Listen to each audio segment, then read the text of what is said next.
Okay, so we've all seen Activision try to advertise that Verdansk will be the big thing that will save Call of Duty, right? Well, I'm not sure if you've been really paying attention to Call of Duty as of recently, but currently by the looks of it, not even Verdansk will save the game. I mean, how do you even expect to get any of their players back? The only thing that they're doing right now is trying to push you to buy bundles in their game by advertising it with however they can. They even introduced a new daily login, and the rewards are pretty bad, and the major thing that you'll see on here is just advertisements for bundles. If Activision really wants to try to save Call of Duty, there's no point trying to advertise your bundles out, and maybe instead of doing that, actually try to advertise, hey, we're making fixes to these problems that the community hates. We know that the skill-based matchmaking system is terrible, even though it's not really skill-based matchmaking, it's actually EOMM, or engagement optimized matchmaking.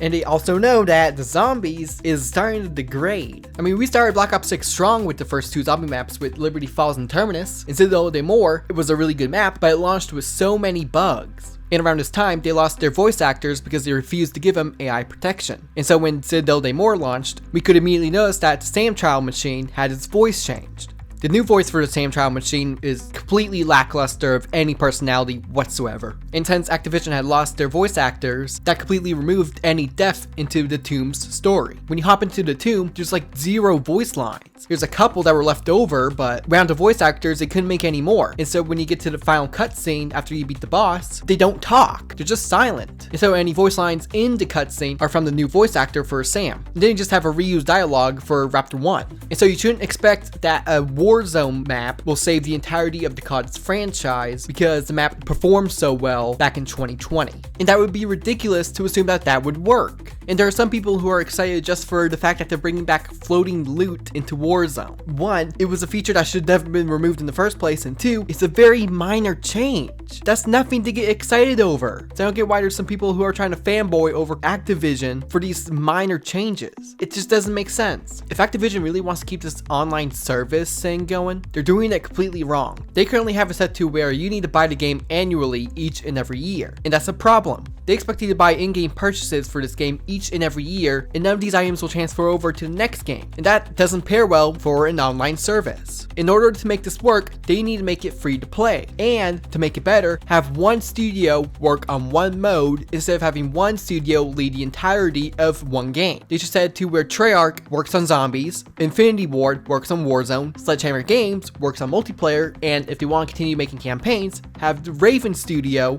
work on the campaigns. It makes sense. That's a really good idea, but they don't want to do that. They'd rather have everybody spend $70 for the next Call of Duty title and then spend like $30 more for the Battle Pass and then $30 to $40 or whatever for a bundle and then go for the next game and have that all cycle over again. And the most important thing that they should do is listen to the community. There's so many people criticizing Activision for their terrible choices, but they've refused to listen. Just look at the zombie side of the game. People were asking for double tap to return because everybody has been missing that perk and it would make Black Ops 6 even better. And they were refusing to bring it back. And now after so much backlash, they finally decided, hey, we're gonna bring it back in our next map. But the one thing they did I don't like is that they changed the icon for double tap. There was no reason to do so. It was just fine the way it is. It's not even a unique design. This design was blatantly ripped off from Cold War for a gunfight mode or whatever the mode is. I don't even know what the mode is because I haven't played multiplayer. And I've seen comments of people defending this saying that it looks completely fine. Well, there was no reason for it to change. They didn't change any of the other perk icons. They didn't change Quick Revive's icon or Juggernauts. They didn't even change Speed Colas. I don't get why Activision is making so many changes to things that are unnecessary.